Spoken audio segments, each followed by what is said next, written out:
Credit cards, insurance, PL, mediclaim, mutual funds, ఎఫ్డీస్లలో ఎక్కువ customers ని పట్టి టార్గెట్ అచీవ్ చేసి ఈ సంవత్సరం best employee of the year award అందుకోబోతున్నది Solomon Marrepalem branch, Rishi Hooda colony branch, Shahrukh and Vishal MVP branch.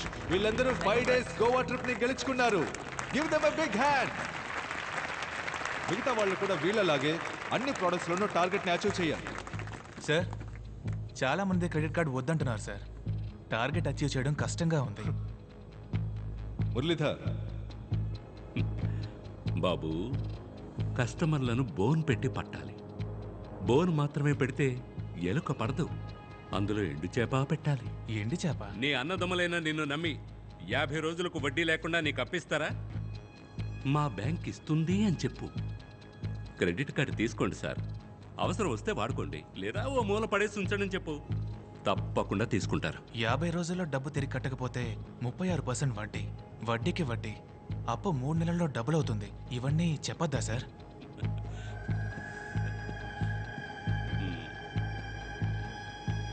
ఈ టై ఎందుకు కట్టుకోమంటావో తెలుసా? డీసెంట్గా ఉంటుందని కాదు, పొరపాటును కూడా నిజం బయటకు రాకుండా ఉండడానికి. అబద్ధం చెప్పాలా సార్? మనం అబద్ధం చెప్పట్లేదే బాబు, జస్ట్ నిజాన్ని దాస్తున్నాం అంతే. తప్పు కాదా సార్? తప్పు కాదనుకుంటే జీతం తీసుకోవచ్చు.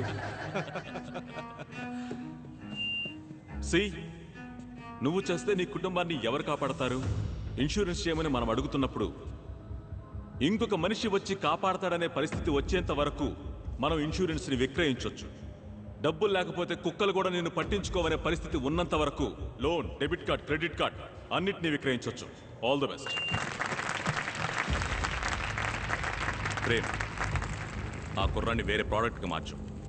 అందులోనూ పర్ఫార్మెన్స్ లేకపోతే తీసేయి. Yes sir. Goa trip, incentives, gift coupons అని బోలెడన్ని ఈసోప్స్ ఆఫర్ చేయి. అప్పుడే మనం టార్గెట్ రీచ్ అవ్వగలం. Done sir. టార్గెట్ అని చావ కొడుతున్నారు. ఏంట్రా మామా, ఎందుకు డల్గా వస్తున్నావు? పిఎల్ క్రెడిట్ కార్డ్స్కే దిక్కులేదు, ఇందులో మ్యూచువల్ ఫండ్స్కి మార్చేశారు. అవన్నీ అప్పర్ మిడిల్ క్లాస్ వాళ్ళు కదరా. మన బ్యాంక్లో ఎవరెవరి అకౌంట్లో డబ్బు ఉందో లిస్ట్ ఇచ్చారు. అయితే ఇంకేం మామా, లిస్ట్లో ఉన్న వాళ్ళతో మాట్లాడు.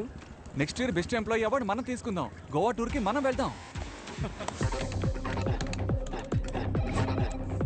నమస్తే సార్, నేను రిలై మ్యూచువల్ ఫండ్ నుంచి మాట్లాడుతున్నాను. నేను చెప్పే మ్యూచువల్ ఫండ్లో మీ డబ్బును ఇన్వెస్ట్ చేశారంటే 4 ఏళ్లలో మీ డబ్బు రెట్టింపు అవుతుంది. రిటర్న్స్ 25% వరకు ఉంటుంది సార్. రెట్టింపు అవుతుంది. మీరు ధైర్యంగా ఇన్వెస్ట్ చేసి కాలు మీద కాలు వేసుకొని కూర్చోండి. ఈ ఇయర్ బెస్ట్ ఎంప్లాయీ అవార్డు అందుకోబోయేది మిస్టర్ కవిన్, సీతమదార బ్రాంచ్.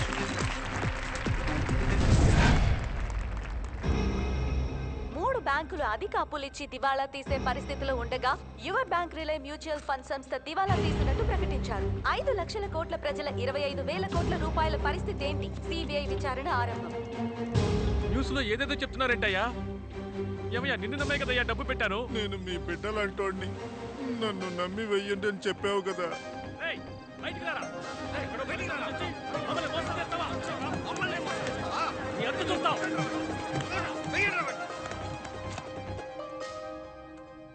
అవేం పట్టించుకోకుండా నీ పనేంటో నువ్వు చూసుకో.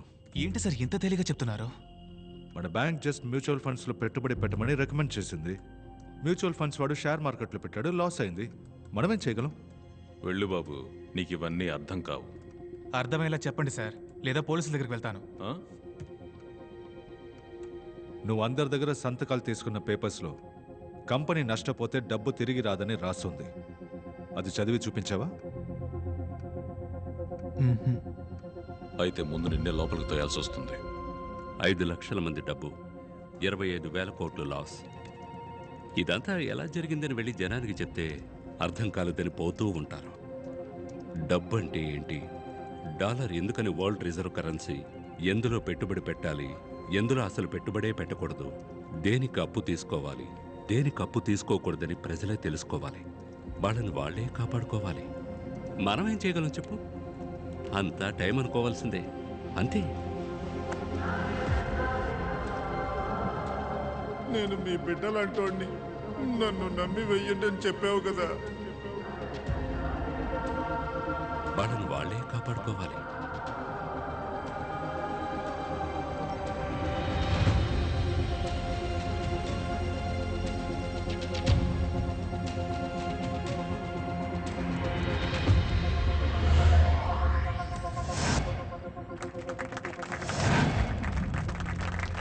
Welcome Krish. Thank you Sam. Krish, welcome to Vizag. Thank you Prem. వాళ్ళు వదిలిపెట్టకూడదు. పెట్టా. ఏయ్! పెట్టరా, ఏయ్! ఏయ్! వదిలిపెట్టరా. సార్, కొన్ని వేల మంది కత్తులు, కర్రలు, పెట్రోల్ క్యాన్లు తీసుకొని మన బ్యాంకును చుట్టుముట్టేశారు సార్. పోలీసులు వచ్చే వరకు ఆపడం కష్టమేమో సార్. ఆ డబ్బుని, ఆ డబ్బుని, ఆ డబ్బుని. ఆగండి అయ్యా, ఆగండి. ఆ డబ్బుని. మీరు తగలెట్టుకుని చస్తే డబ్బు రాదు. ఇక్కడ నుంచి వెళ్ళిపోండి. మేమెందుకయ్యా తగలబెట్టుకోవాలి? మేమేం తప్పు చేశాం? ఈ పెట్రోలు మిమ్మల్ని తగలబెట్టడానికే. మీరు మర్యాదగా మా డబ్బు తిరిగి ఇవ్వకపోతే మొత్తం బిల్డింగ్ నే తగలబెట్టేస్తాం. ప్రేమ్, నేను వైజాగ్ వస్తున్న విషయం పబ్లిక్కి ఎలా తెలిసింది? తెలీదు క్రిష్. నేనే చెప్పాను.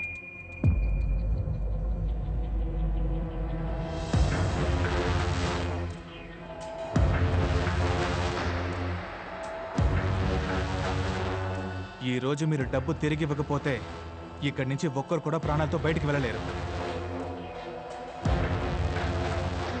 గాడ్స్. పోలీసు వచ్చే వరకు అందరూ లోపలికి వెళ్ళి సేఫ్ గా ఉండండి. వెళ్ళండి, వెళ్ళండి.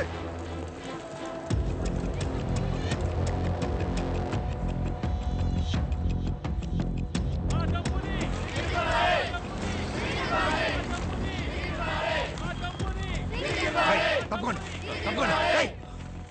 కోర్టులో కేసు జరుగుతుంది. అది పూర్తయ్యాక మీ డబ్బు మీకు అందుతుంది. మేము చచ్చిన తర్వాతే ఆ కేసు పూర్తవుతుంది. కడుపు కట్టుకుని ఎన్నో అవమానాలు పడి ₹1 సంపాదిస్తున్నాం. మమ్మల్ని ఇలా మోసం చేయడం న్యాయమా సార్? బ్రతకడం కోసం చచ్చేంతగా కష్టపడుతున్నాం. మా డబ్బుని ఎలాగైనా ఇప్పించేయండి సార్. తమ్ముడు, ఇది ఫినాన్షియల్ క్రైమ్. నువ్వు, నీ బాబు, గవర్నమెంటే తలుచుకున్నా కూడా నా దగ్గర నుంచి ₹1 కూడా వసూలు చేయలేరు. సార్, డబ్బు తిరిగిచ్చేయండి. ఈ స్కామ్ మీరే చేశారనడానికి నా దగ్గర అన్ని ఆధారాలు ఉన్నాయి. వాటిని గనక ప్రెస్కి మీరు బయటికి కూడా వెళ్ళలేరు. అందరూ కలిసి చెప్పుతో కొడతారు. అలాగా?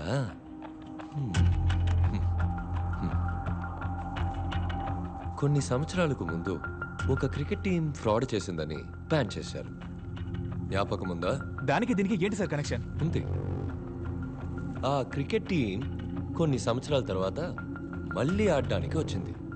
అప్పుడు న్యాయంగా ప్రజలు ఏం చేసి ఉండాలి? మీ మీద మేము పెట్టుకున్న నమ్మకానికి ద్రోహం చేశారు, క్రికెట్కి కళంకం తెచ్చిపెట్టారని వాళ్లే రివర్స్ అయి ఉండాలి, తిట్టుండాలి. కానీ ప్రజలేం చేశారు? పాపం ఎన్నో గంటలు క్యూల నుంచుని బ్లాక్లో ఎన్నో వేలెచ్చి టికెట్లు కొన్నారు. పోరాడి పోలీసుల దగ్గర తన్నులు తిన్నారు. ఈ టీం కోసం ప్రాణాలు కూడా ఇస్తామన్నారు. దీని నుంచి ఏం అర్థమవుతుంది? పబ్లిక్కి మంచిది, చెడ్డది, మంచోడు, చెడ్డోడు వీటి గురించి ఏ దిగులు లేదు. అదే విధంగా వాళ్ళు నన్ను మర్చిపోతారు, నేను మోసం చేయడానికి రెడీ అవుతాను, ప్రజలు మోసపోవడానికి రెడీ అవుతారు. పబ్లిక్కి వాళ్ళని ఎంటర్టైన్ చేసేవాడే లీడర్, వాళ్ళని ఎంటర్టైన్ చేసేవాడే స్టార్. సలహాలు ఇచ్చేవాడు కాదు, నీలాగా నీతి న్యాయం మాట్లాడేవాడు కాదు. మనస్సాక్షి లేకుండా మాట్లాడకండి సార్. డబ్బు తమ్ముడు, డబ్బు. ఒక అబద్ధాన్ని ప్రజలు నమ్మారంటే దాన్ని వ్యాపారస్తులు ఉత్పత్తి చేయడం మొదలు పెడతారు. నన్నేం చేయమంటావు? నేను వ్యాపారస్తుడినే. ప్రజల్ని నిజాన్ని వెతకమను, మంచి వాళ్ళని సెలెక్ట్ చేయమను. అంతవరకు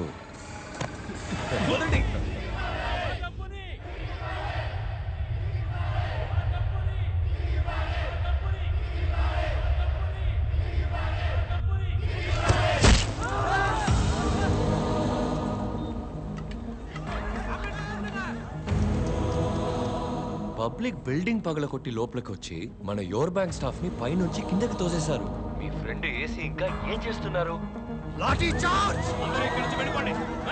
వెళ్ళండి. వెళ్ళండి. వెళ్ళండి. వదలండి.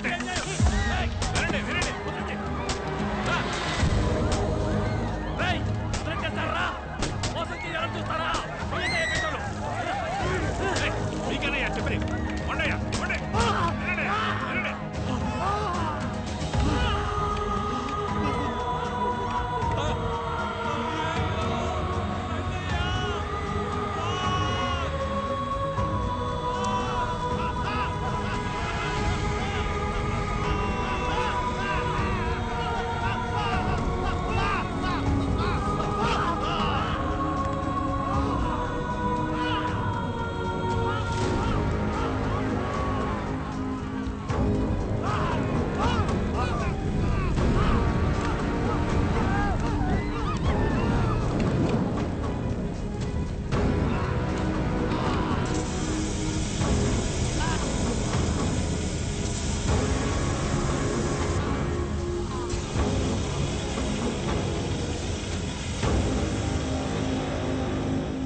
పొన్నూపిరితో ఉన్నాడు సార్.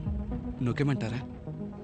చేవేకు ఎవిడెన్స్ ప్రాణం పోయేంత వరకు రౌండ్స్లో ఉండు.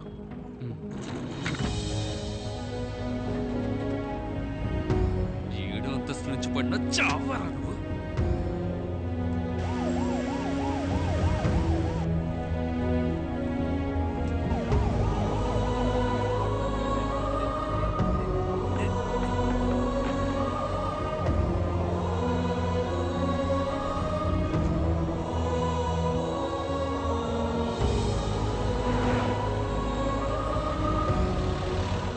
గంట సేపు నేను తిరుగుతున్నా, ఇంకా పోలా.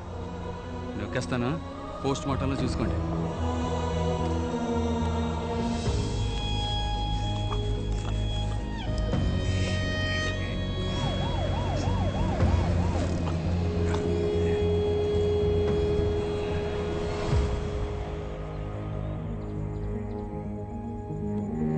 నేను ఏసీ మాట్లాడుతున్నాను. మీ అబ్బాయి కెవిన్ ఆఫీస్ మేడ మీద నుంచి ఆత్మహత్య చేసుకున్నాడు.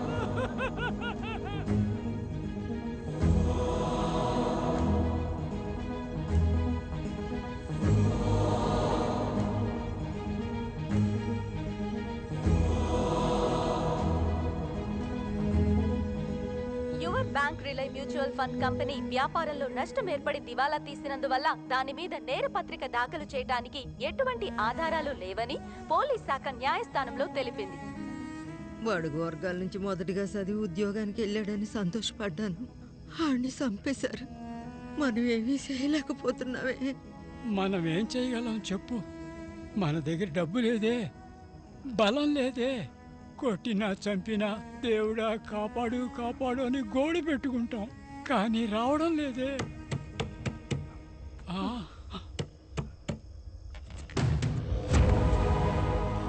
ఆయన పిలిచింది దేవుణ్ణి, కానీ దేవుడు పంపింది డెవిల్ని. కవినాశ ప్రజలు మోసపోయిన డబ్బుని వాళ్ళకి తిరిగి ఇప్పించడమే. సో ఆ 25,000 కోట్లు ఎక్కడున్నాయని చైర్మన్ ని లైవ్ గా ఎంక్వైరీ చేయడం. కమిషనర్ సార్, ప్రెస్ తో పాటు ఆంటోనీని కూడా లోపలికి పంపించండి. ప్రెస్ వాళ్ళని లోపలికి రమ్మని డిమాండ్ చేస్తున్నాడు. నీ డిమాండ్ ఏంటి? 2 న్యూస్ ఛానల్స్ అన్ని లాస్లో నడుస్తున్నాయ్యా. వానర్లు వేరే గత్యంతరం లేక రన్ చేస్తున్నారు. సగం ఓకే. లిక్విడ్ సరే, ట్రై చేస్తా మరి. ఏంటి సార్ 1,00,000 అడుగుతున్నాడు, మీరు ఒప్పేసుకున్నారు? ప్రభా, ఒకడేం చేస్తున్నావు నువ్వు? అడిగితే సీనియర్ గీనియర్ అని కథలు చెప్తావు. నిన్నొచ్చిన అబ్బాయి బెస్ట్ ఎంప్లాయీ అవార్డు తీసుకోబోతున్నాడు. 1000 రూపాయలు ఇంక్రిమెంట్ కూడా. అక్కడ ఎవరి వెనక తిరుగుతున్నావు? ఓ మెయిన్ సోర్స్తో మాట్లాడుతున్నాను madam. Life time live opportunity, కానీ 10 లక్షల రూపాయలు లిక్విడ్గా అడుగుతున్నాడు. బిలో ద బెల్ట్ దిగి ఎంతో ప్రయత్నించాను, అస్సలు తగ్గట్లేదు మేడం. ఓకే చెప్పు, ఇచ్చి పంపిస్తాను. Okay madam. నీ 1000 రూపాయల ఇంక్రిమెంట్తో నేను 4 గీసుకోనా? Bloody fool. హయ్యర్ పోస్టులు మొత్తం అంతటా ఇలాంటి మేధావుల్ని వెతికి మరీ తీసుకొచ్చి కూర్చోబెడుతున్నారు. చావని ప్రజలు చావని. నేను కొన్నాళ్ళ వరకు ఏ హయ్యర్ పోస్ట్కి వెళ్ళాలనుకోవట్లేదు. ఏంట్రా లుక్, 1000 రూపాయల ఇంక్రిమెంట్, 10 ఏళ్ళ లిక్విడ్ వస్తుంది, తీసుకుని ఉంచు. అయినా మనిషికి ఇంత స్వార్థం ఎందుకు సార్? అదా బెస్ట్ ఎంప్లాయీ. స్వార్థంగా ఉన్నందువల్లే వాడు అసలు మనిషి అయ్యాడు. నేను బాత్రూమ్కి వెళ్ళేటప్పుడు ఓ గ్లాస్ తీసుకునిరా. ప్రభా, కొద్దో గొప్ప కంటెంట్ ఉంటే మా మొహాన్ని కొట్టచ్చుగా.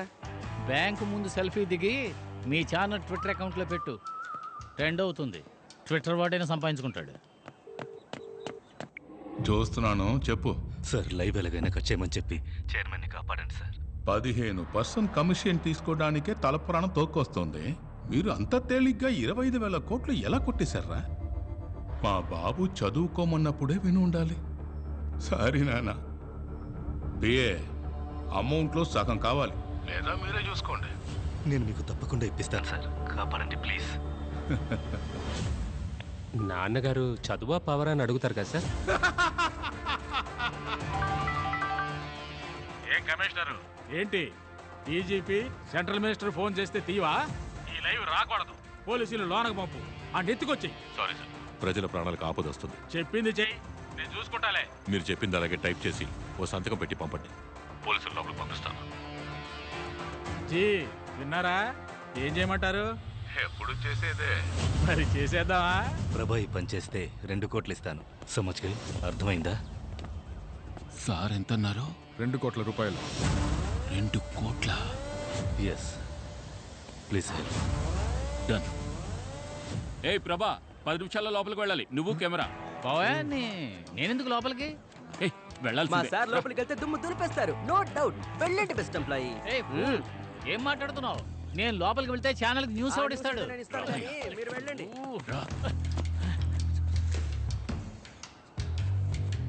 రిస్క్ అయ్యా. ఏయ్, యాంటోని కూడా లోపలికి వస్తున్నాడు. ఇంతవరకు పబ్లిక్ అవన్నీ చంపినవాడు నిన్ను మాత్రం చంపుతాడా? ₹1 కోటి అయ్యా. 50 లక్షలు నాకు, 50 లక్షలు నీకు.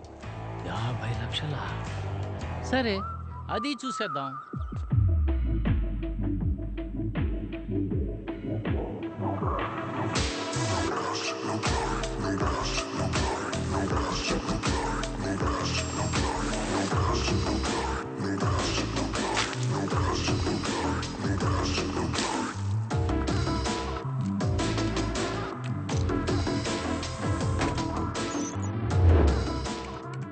ఎందుకు అందరినీ ఇలా కూర్చోపెట్టావు? ఏదైనా సరే అగ్రిమెంట్లో సైన్ చేసి మాట్లాడుకుందాం. దానికి సంబంధించిన అగ్రిమెంట్ ఇది. చదివి సంతకం పెట్టండి.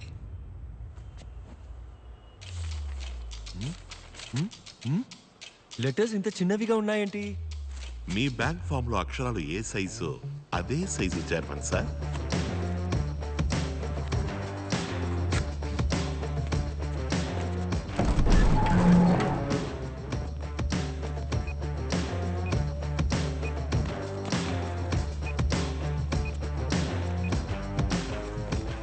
ఏంటి ఆంటనీ, బయట మన ప్లాన్ ప్రకారం అంతా పక్కాగా జరుగుతుందా?